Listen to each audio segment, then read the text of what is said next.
Welcome to a fall edition of Gentle Somatic Yoga and other tools. And the fall is an interesting time according to Ayurvedic tradition. And Ayurveda is the sister science of yoga because it's a big transition time, first from summer to the colder season. And those of us that have more vata in our disposition tend to get sick more often in the fall. We have more gut issues, creakier joints, and viruses abound, and we tend to get spacier. So all the wonderful qualities of vata, which are creativity and being joyful and all this kind of stuff, all kind of come crashing down into like being spacey and not being able to sleep and being more anxious and having your stomach be more upset. So if you've never done one of those dosha quizzes and you want to find out what your primary doshas are, just send me a note.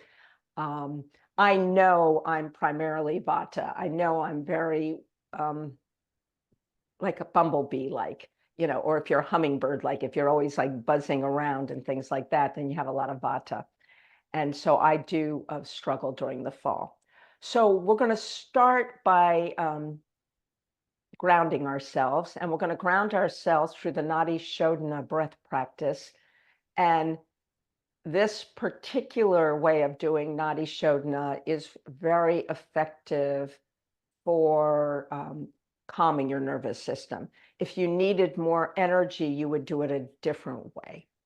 So we're going to start by covering our right nostril and breathing in through the left. And then we'll have our right nostril covered and we'll breathe out through the right. And we'll continue to do it this way, always in through the left, out through the right. And that's some more calming breath. If you get lightheaded or it doesn't feel right, you could always do this energetically without actually touching your nostril, or if you're totally stuffed up. And the other big thing to do when you're practicing in a vata practice is not to look up.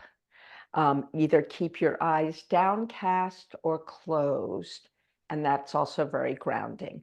So let's go ahead and spend a couple of minutes doing the Nadi Shodhana practice to ground ourselves for the fall.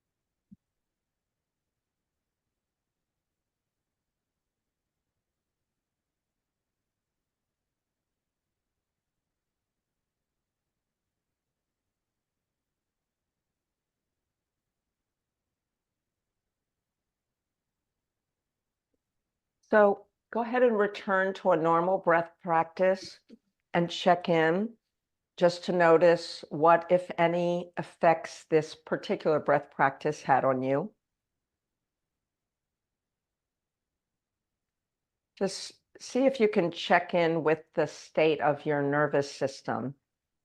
And to interpret your nervous system, you might notice things like if there's any fluttering anywhere, um, gurgling, just kind of notice what you're noticing. Sometimes the palpitations of the heart. Just check in.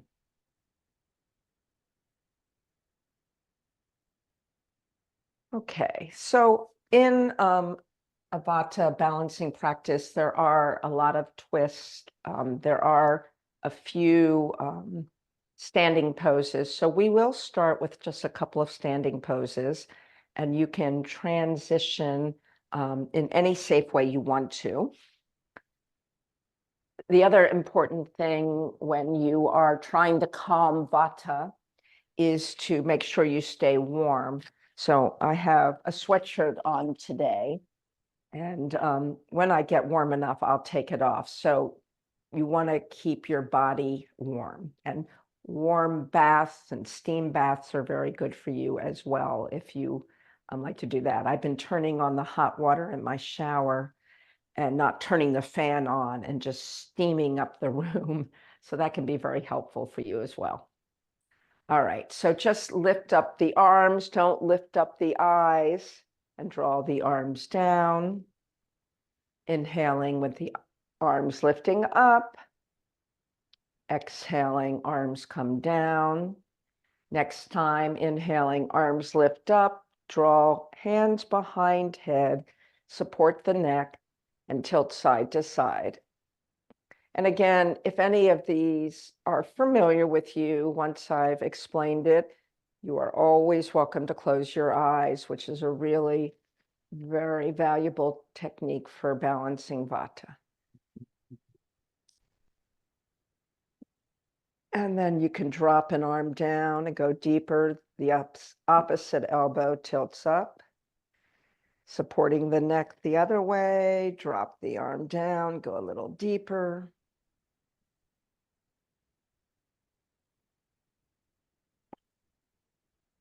And last time, like this. So widen the legs. These kind of poses that involve squatting in some fashion can be incredibly Vata balancing. So maybe lift up one heel at a time, just a few times, and really feel yourself grounded, and then tilting again side to side.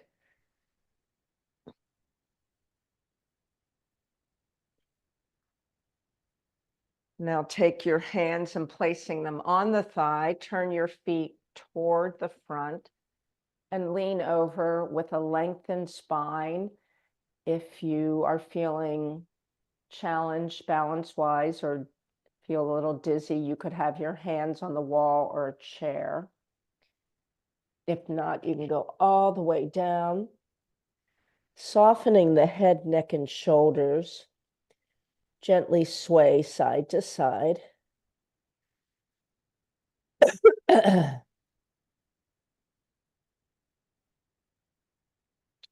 Turn the feet back out.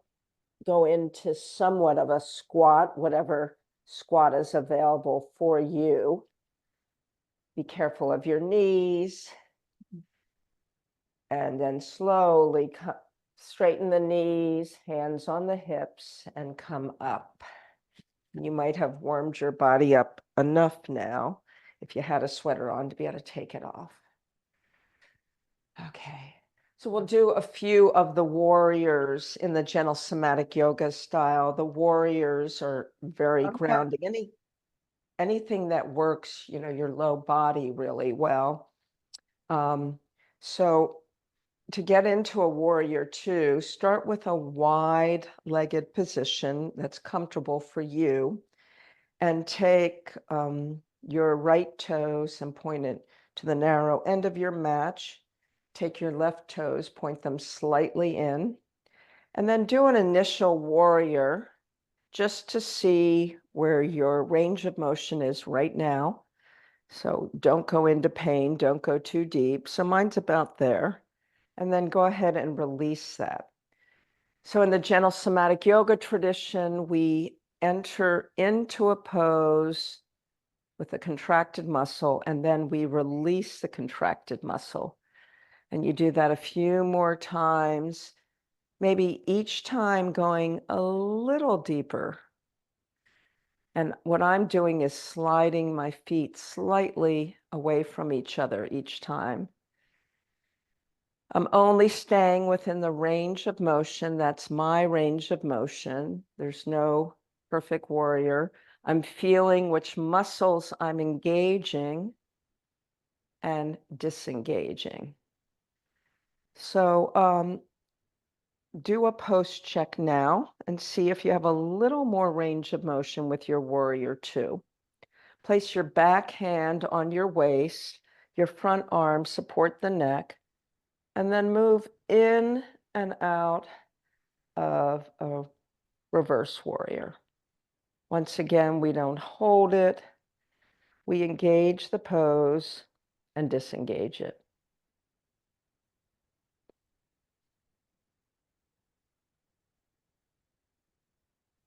And now let's do a similar thing with side angle, supporting your neck from the other side.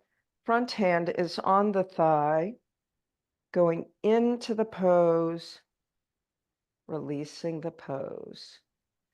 Keeping eyes either down gazed or soft gaze. This might be a little challenging to keep eyes closed. Now you might need to narrow your width of your legs in order to go in and out of triangle pose. So in my first triangle, this is my initial triangle. This is about it. If I go deeper, I'm going to really feel it in that back hip. This is my starting point. And then release it.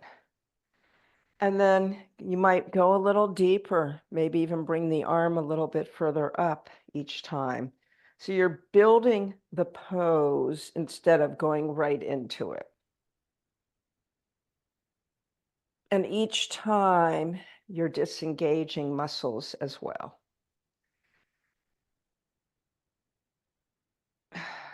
And then let's see our post check if we've got a little more range again.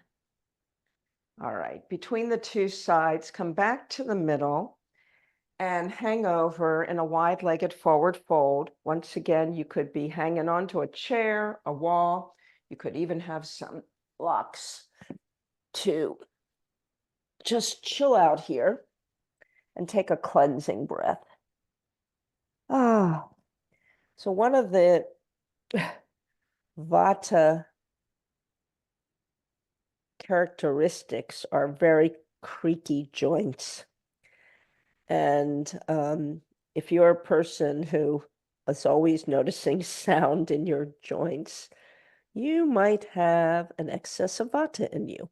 I can make my joints make popping, cracking sounds all the time. All right. Once again, bend the knees, lengthen the spine. Take your time coming all the way up. And then let's set up for the other side. So your left toes are pointed to the edge of your mat, right toes slightly pointed in. So you have an open hip and a closed hip. Go with your initial warrior two, just to see where you are. And then notice the engagement of these leg muscles. And then see if you can soften completely and release it. And then go in and out of this pose, possibly going a little deeper each time, not over stretching, but working and softening the muscles to send messages to the brain that I can contract and I can release a muscle. And that's the part that gets fuzzy when we deal with injuries. Over time, if you've had an injury, the brain is no longer communicating properly to those set of muscles. There's either a complete severing of the messaging or it's just fuzzy. All right, so maintain a bent knee in the front. Place a hand on your back hip. Support the neck with the other hand. Let's go into a reverse warrior and then a softening. A reverse warrior and a softening. A third time. Now let's do side angle in a similar way. This time, keep a hand on your thigh, support your neck with the other arm, go into a side angle, Keep eyes either down gazed or neutral at best. Don't look up. Feel which muscles you're engaging and disengaging.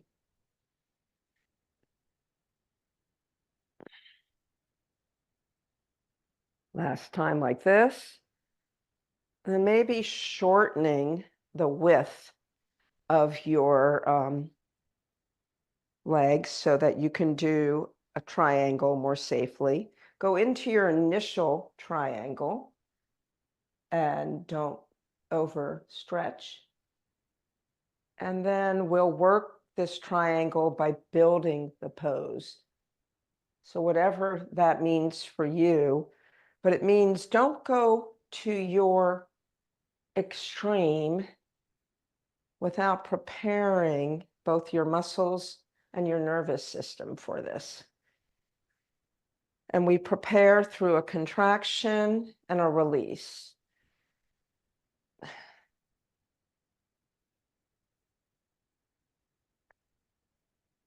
And do this slowly and smoothly. And then when you find your pose, you can stay here for about 3 breaths. Okay, let's release back to the center again. And soften. Shift your hips side to side. You might even bend and straighten the knees a few times. Shrug the shoulders, shake the head. Take a few cleansing breaths by inhaling through the nose, opening up the mouth, and exhaling. Ah. Ah. Lengthening the spine before you come up. Feel that length in your back body. And then standing all the way up slowly for a moment, standing in mountain pose. Right hand on heart, left hand on belly. Maybe closing the eyes if you feel safe to do so. And breathe. And check in. How are you feeling? So when you're doing a Vata balancing class, we are moving slowly and smoothly. I want you to visualize that even when you're moving, that you're kind of moving through warm water or mud. This is kind of slow, but a little physical way of moving. It's to ground and calm the nervous system, but you don't want to become lethargic either, because then you could be overdoing your kapha in your system. We're trying to get a balance. Okay, so the best balance for fall and for Vata balancing is tree pose. And we will build the tree pose as we have been building some of our other traditional asanas. So decide which leg you want to be your supportive leg. And if balance is a bit challenging, be close to a wall or a chair. So just start by putting all the weight on your supportive leg. So I don't have weight right now on my right leg. It's on my left leg. And then transfer the weight back between the two. And then let's go to the next step. This time, take the foot that you're going to lift up and just put it on top of the other foot. And then put the weight back down between the two legs again. And then let's build it a little bit more, maybe right here somewhere on the calf. And then put the foot back down and go back to transferring your weight. And then you might want to go a little higher up. You stop at any point that seems appropriate. And then you might want to start adding in some arms. lengthening the time a little bit, and then go back to transferring the weight. One version of tree pose, which is not really a traditional tree pose, but it's a version I really like a lot, and I think it works a lot of the lower body muscles, is to actually cross my ankle over the thigh of the other leg and then bend the supportive leg. So it's kind of a half lotus, but I like this better for a lot of reasons. I think it's really good and challenging for the balance without over stretching my hip. All right, so shake that one out. So let's go ahead and build this pose on the other side. So start off just by putting all the weight on one foot, taking the weight off the other, and then transferring the weight between your two legs. Adding on, maybe taking the foot and placing it on the top of the other foot briefly, and checking in and seeing how your balance is there. Transferring the weight between the two legs again. Let's build from there. Maybe right here. Ooh, this side is definitely a lot shakier than the other side. Breathing, noticing, and then again, shifting the weight between the two legs, and continue to build wherever you're building toward. Maybe, ooh, a little more challenging on this side. Breathing. And then if you want to try sort of the half locust version of the tree pose on this side. So I'm resting the ankle on the thigh of the other leg and bending the supportive leg. This is a big strengthener for the thighs. And whew, release it, let it go. Well, let's just soften our hips a little bit by circling them and circle the other way and shake things out. And going to transition to the floor now into a seated pose. And this is where you might want to also spread a blanket over your home mat and make sure you're still nice and warm.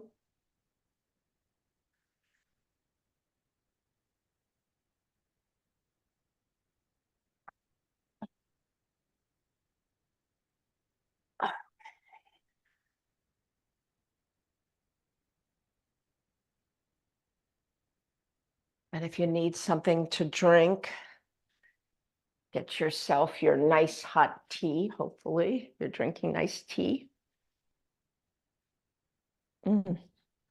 I'm drinking ginger tea. Ginger tea is very warming. Soups, lots of soups during the fall. I made a carrot ginger soup last night with coconut milk and homemade chicken bone broth.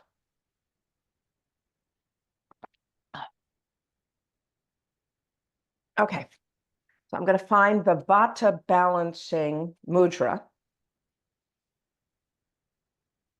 And let's see, Vata. Got to find which mudra is good for the Vata. Mudras for the nadis, pranavayus. 5 koshas, 5 elements, pranavayu, chakras, spiritual awakening, protection, meditation. Interesting.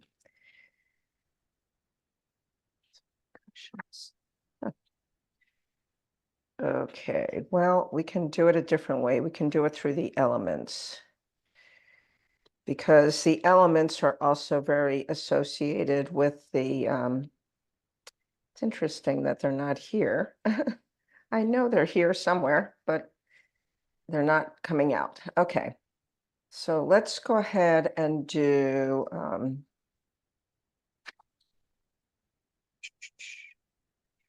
lower body, the gesture of the lower body, because again, these are balancing for Vata. So Vata is air and space element. So anything we can do to activate the earth element or grounding can be very balancing. So the hands are really simple in this. All you do is take your hands like this and have the fingers face down. And you could literally, as you're breathing, you could kind of gently push down and up with your arms. So lower body breathing. And this is known as the Kaneshta Sharira Mudra, the gesture of the lower body. So we are directing our breath and energy into the lower body. You should feel this in your pelvis, your abdomen, and your solar plexus. So just see if you can move these arms gently up and down with your breathing. It's a rhythmic movement of your diaphragm is also creating a pumping effect to assist in the return of your blood to the heart and circulation of your lymphatic fluid. Additionally, the movement of the hands in synchrony creates a massaging effect for your low back, your kidneys, and your adrenal glands. So you should experience a lengthening of the exhale, and that is another way to connect to the earth and the lower body.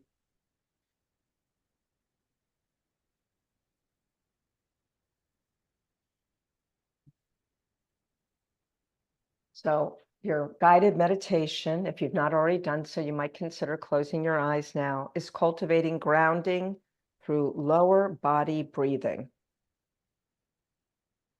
So as you hold the Kanishta Sharira Mudra, take several natural breaths.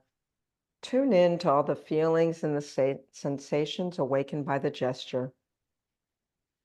Notice how your hands are naturally gliding away and coming back toward each other, gliding down and coming back, gliding down and coming back.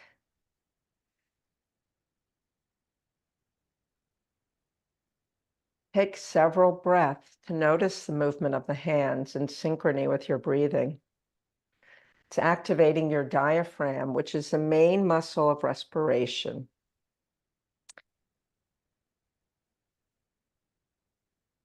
As you inhale, your hands are providing a firm support for your lowest floating ribs to expand horizontally. So actually feel that horizontal expanding. Creating space for your diaphragm to then descend completely, optimizing your breath capacity. Especially feel this at the base of your lungs. As you exhale, your diaphragm should then ascend slowly and gradually, lengthening your exhale, releasing all the residual air, preparing you for the next full inhale. So inhaling, feel the horizontal expansion, and then going all the way down. And then as you exhaling, everything is releasing back up, fully release the breath. Sense the fuller movement of your diaphragm. It might be a little uncomfortable or different at first if you're not used to breathing this way. Visualize that you're creating a pump, which is allowing fluids from your lower body to be drawn upward more efficiently, so then they can be recycled back into your circulatory system. Also visualize the abdominal muscles being massaged. Your adrenal glands and your kidneys are also receiving a massage.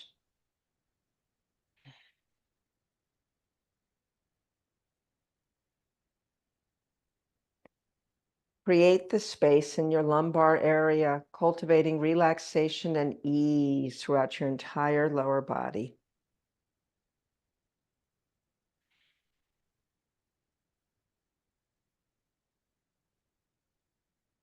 As your physical body is being nourished by the enhanced abdominal breathing, each lengthened exhale enhances the downward moving current of Apanavayu.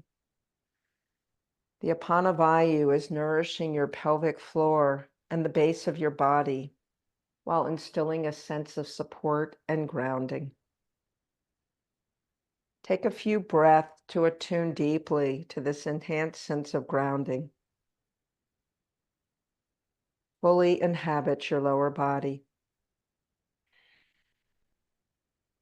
Create a firm, supportive foundation in order to live with a greater sense of trust and security. As your sense of inner security is increased, the rhythmic movement of your hands, belly, and breath now are creating a natural place for your mind to rest. You have a sense of comfort and serenity that's further enhancing of your inner experience of support and grounding. Finally, fully attuned to the lower body breathing with a firm foundation and enhanced grounding, repeat the following 3 times, aloud or silently. Attuned to my lower body breathing, I am fully supported at all moments of my life journey. Attuned to my lower body breathing, I am fully supported at all moments on my life journey. Attuned to my lower body breathing, I am fully supported at all moments of my life journey. Go ahead and release the arms, move your head and neck around, move the shoulders around, gently blink open your eyes, and we'll move into a twisting series.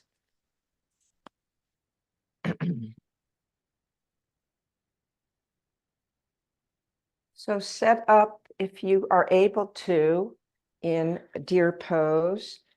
We'll twist off to your left first. And in preparation for the twisting, just lift and lower and circle that back hip a few times. And then lift the front knee up and lower a few times.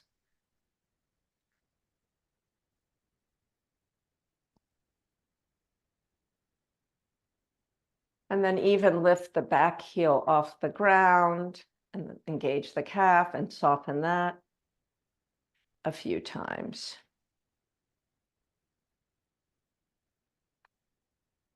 So go off and twist for the first time with eyes open, picking your spot. And then for the next 3 rounds, close the eyes, disengaging when you come to the front, re-engaging muscles, twisting off when you go to the back. Just noticing what parts of the body you're involving. Purposely set your sensory motor cortex to actually command the engagement and release. So for instance, I can say, feel this in my upper back, release my upper back. Maybe the next time, feel this in my center back. So I'm actually directing from the sensory motor cortex through the nervous system to these muscles, soften that place. Feel this around my waist. So purposely engaging and disengaging the muscles and soften. All right, reopen your eyes and look behind and see if you have a little more range of motion. Release the leg off to the side. Shift your hips side to side a few times.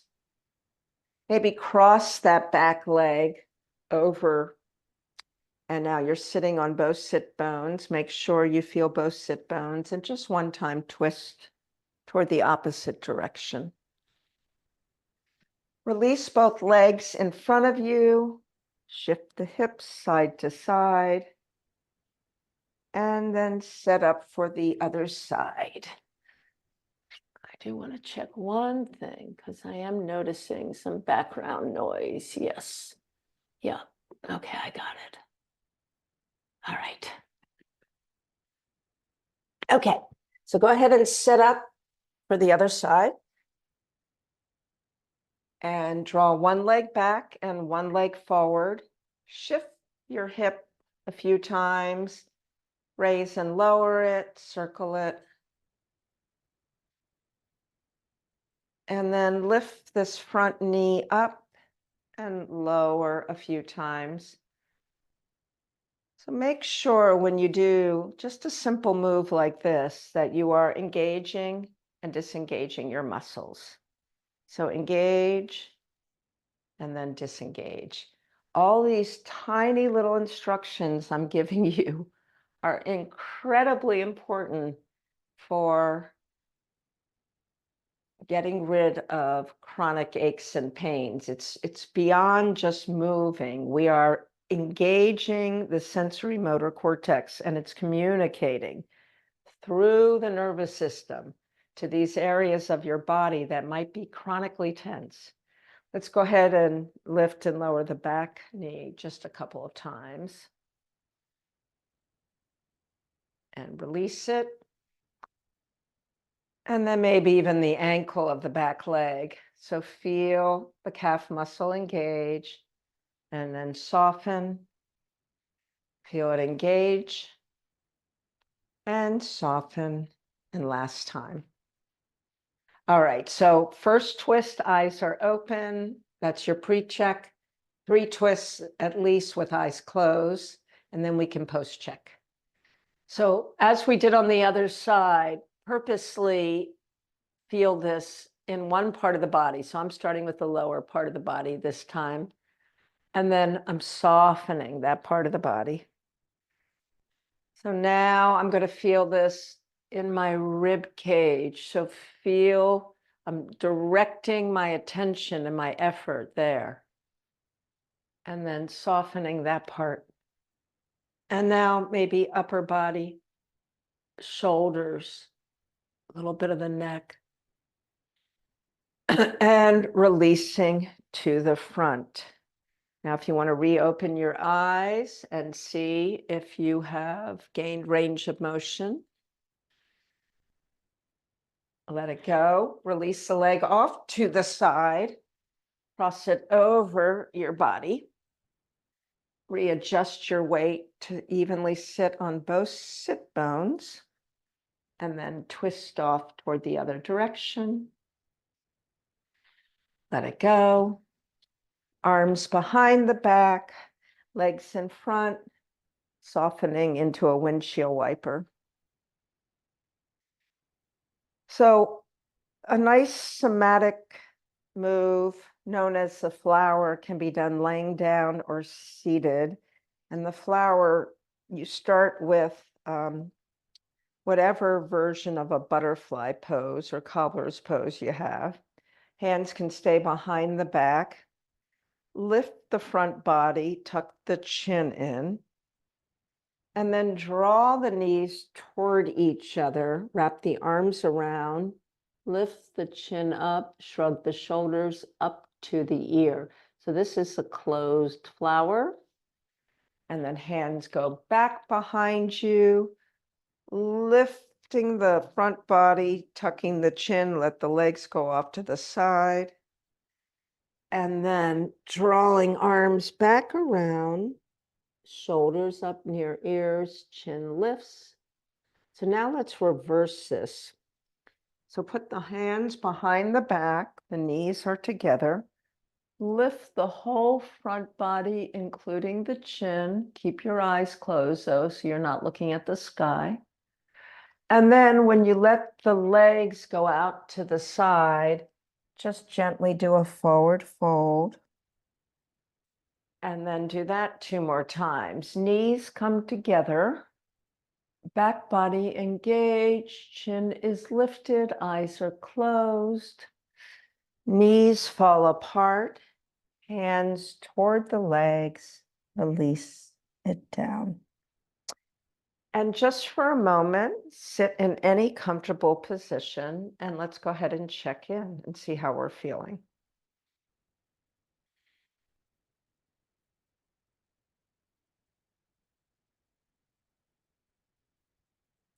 All right. We'll just do 1 or 2 things on hands and knees before we come onto our backs.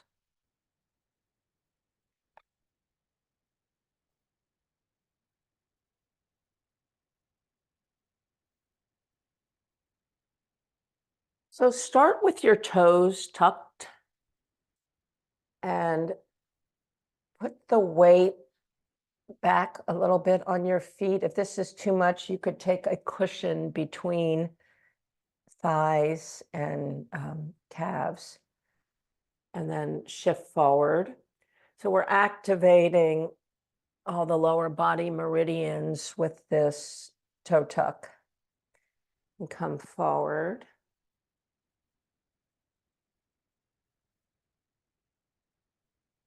And forward. Go ahead and tap your feet out. Draw a leg back, doesn't matter which leg, and shift the hip down, shift the hip back. So feel this in the hip.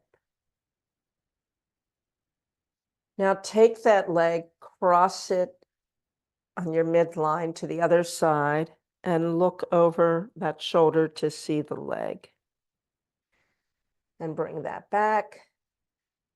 Take the other leg back, toes are tucked, shift that hip forward and down. It's kind of an up and down movement, but a little bit of a forward and back movement. You might not have a lot of range of motion here. And take that foot across your body behind the other side and look over that shoulder toward that leg. And we'll do kind of a similar thing with the upper body. So if you have things in your way, you might want to move them out of your way. Draw one arm up. Don't look up though. And draw that hand under your midline, crossing your body. Now, you might need a pillow here if you have neck issues, to lay your head sideways on the pillow and stretching that arm underneath your body. The palm is facing the sky. Don't hold it here, just lift it up and then come back down. And last time, lift it up and come back down. Let's just do a few arch and flattens in the middle before we do the other side. So when you arch your back, you are engaging the front body. Draw shoulders up to ears, lift chin up, come back through neutral. And then when you feel your back body engage, drop the chin through neutral. Use your breath. All right, let's do the other side. Don't look up, even if your arm's up. You don't have to have your arm straight up either. Tuck this arm completely under your body. Your palm is facing up. The side of the head is either on the ground or a pillow. You can stretch your other arm straight up from the body, or some people like to put the palm facing up on their back. Breathe here. Don't hold it. Just go back and forth a few times. Hold it no longer than 3 to 5 seconds each time. Oh.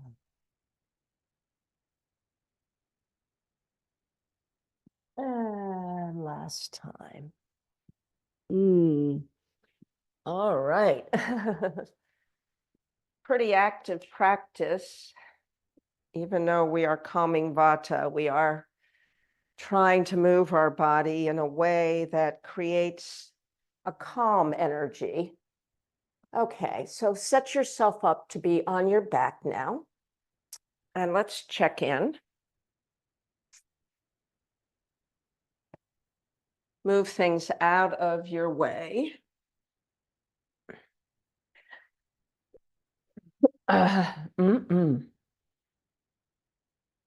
You might want to gently rock the head side to side just to see if you created any unnecessary neck tension, particularly in the last thing we did.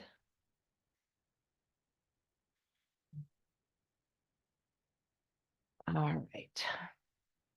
And since we did tree pose standing up, we'll do the laying down version of tree to the twist with the nerve flossing in between. So stretch your legs out if that's in your repertoire. If it isn't, you can, well, I'm not sure you can really keep the knees bent on this one. You could put a cushion under the knees though. So engage the muscles of one leg. I'm going to engage the left leg as if I'm standing on it in tree pose. Let the right leg softly fall off to the side. Slide on the outer edge of that foot up into some version of tree pose. You could add the arms over the head as if you're standing in tree pose. Knee to ceiling, flatten the foot. Draw hands below the kneecap. Lift and lower a few times, exploring, maybe pointing at the top, flexing at the bottom.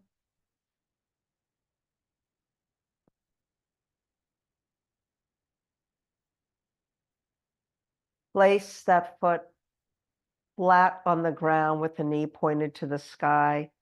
Allow that knee to cross your midline. Your whole right side could be coming up a little bit off the mat. And then you're sliding on the inside of the foot all the way back to your starting point and shaking things out. And let's repeat that on the other side. Engage the muscles of the right leg. Let the left foot fall off to the side. Slide up into a tree pose. Raise arms overhead on ground. Bring up knee, flatten foot. Pull under the kneecap with the hands. Lift and lower. Maybe pointing at the top, flexing at the bottom. This is very good for sciatica. Place foot back on the ground. Allow knee to cross the midline in a twisting fashion. And then slide on the inside of the foot back to your starting point. Shake things out and just see how you're feeling. Check-in time. How's the body feeling? Can you sense a more grounded nervous system now? Kind of a calmer, even though we've done things energetically, we've done it in a way that is very grounding for vata energy, for this fall kind of windy, scattered energy, drawing it all back in.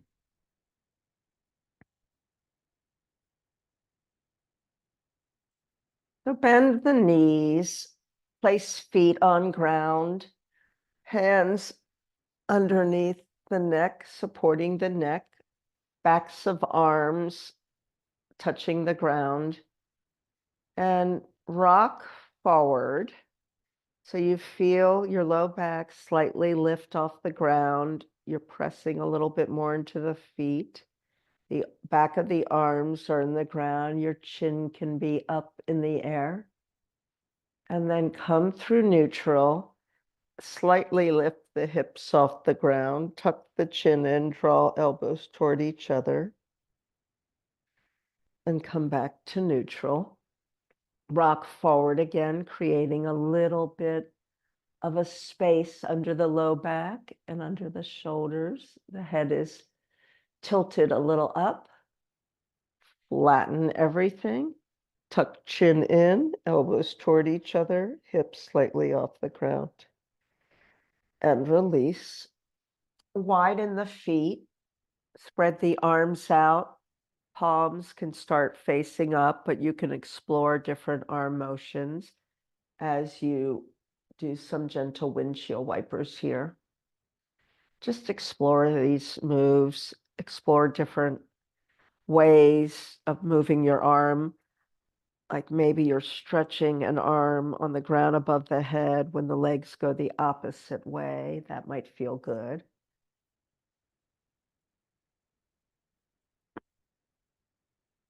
Or maybe your elbows are bent and you're just windmilling the arms like you're windmilling the legs. Just play around with this. You might even like both hands on the hips as you're twisting gently side to side.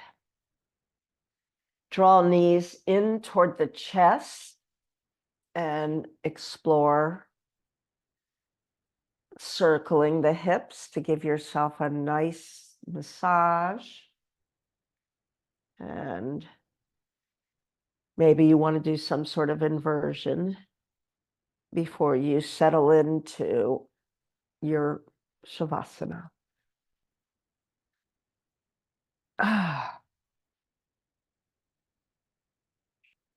So again, check in with yourself. How are you feeling? We got a lot done in 1 hour.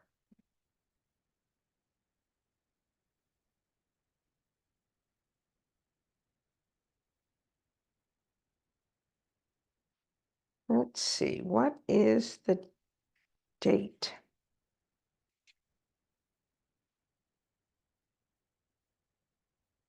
Today, I think it's October 1st. That's what I think it is. Okay. Might as well read the one that goes with the date. I think it is the 1st. Let me just check. Kind of lost track. Yeah, it's October 1st. Okay, this is called The Fly at the Window. Faith is the state of being ultimately concerned. Paul Tillich said that. It can't be helped. We return through different questions to the same central issue. How do we live fully? How do we live in such a way that the wonder of feeling outfuels the pain of breaking? I'm not sure. I am only trying myself, each of us a tiny will, striving to find and ride the universal current without perishing.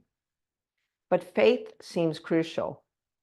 The ability to inhabit the breadth and the depth of our compassion, to know even in the dark center of any pain that somewhere out of view there's joy and wonder. That even when we tumble, we're part of a current larger than our own design. This is a hard bit of consciousness to ask for. Yet even failing faith, the life of concern is possible. In actuality, the infinite coherence of all things and events continues like a great bottomless stream. And we, like fish, have but one choice to find and ride the flow. That stream is God or Tao, as the Chinese sage Lao Tzu terms it, and the strength that lifts us when our tiny wills merge with that stream of being is the sacred luminosity we experience as grace. And once in the stream, the life of preparation ends, the life of defense ends, the measuring of individual traits ends, fear somehow gives way to trust. Control somehow evaporates into surrender.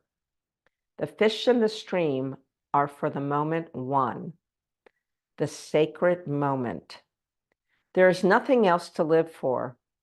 Even the declaration changes, for it is no longer a living for, but a living out. Always the inner out, and once out, kept open, the whole flows in. So faith is no more than the willingness and bravery to enter and ride the stream. The mystery is that taking the risk to be so immersed in our moment of living in itself joins us with everything larger than us. And what is compassion? But entering the stream of another without losing yourself.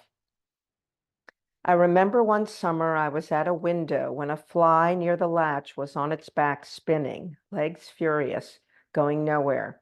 I thought to swat it, but somehow in its struggle was too much my own. It kept spinning and began to tire. Without moving closer, I exhaled steadily. My breath became a sudden wind, and the fly found its legs, rubbed its face, and flew away. I continued to stare at the latch, hoping that someday the breath of something incomprehensible would right me and enable me to fly.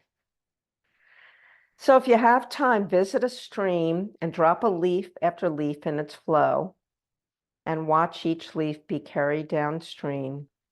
Note its dips and turns. Notice how the leaves have no sense of where they're going. Close your eyes and listen to the water and meditate on how your life is such a leaf in the stream of universal time. And feel the days like water around you and enjoy the ride. Okay, there was a lot in that one. Didn't expect that, but good advice. All right, gone a minute or two over. I'll ring the bell and send everybody on their way.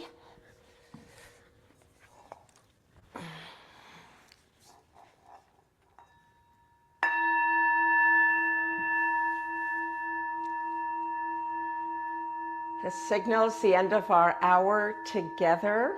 I hope you enter the fall feeling a little more grounded, with energy, but with a calmer, kind of less scattered energy. So join hands together. Let's acknowledge each other and say namaste.